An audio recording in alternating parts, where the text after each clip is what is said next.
We're joined by Afar Nasher, I believe. Am I pronouncing your name correctly?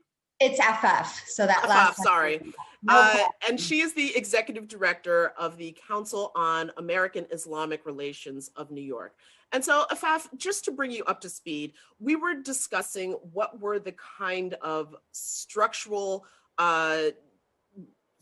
inequalities within white supremacy that people are fighting against. And Kimberly was just sharing with us the problems that she has been working with when it comes to voting rights.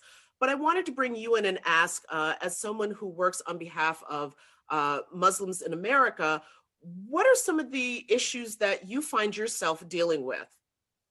So, it's really interesting that the variety of issues that we deal with in the Muslim American community, it's really huge. And we also have a segment of our population that also faces voting rights issues as well. And I think it's important for us to lay a little bit of groundwork. We have to remember that the Muslim American population is extremely diverse in and of itself.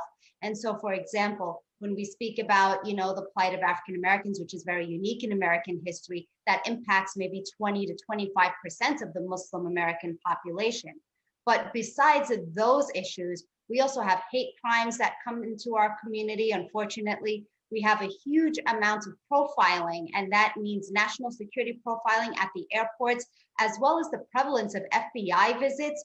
Everyone is always sort of astonished at just how many of our community members get a knock on their door by an FBI agent who's asking them questions, not because of some sort of suspicious activity, but because of their name or because of some sort of complaint received for being seen praying outside or simply renting a home in an affluent neighborhood.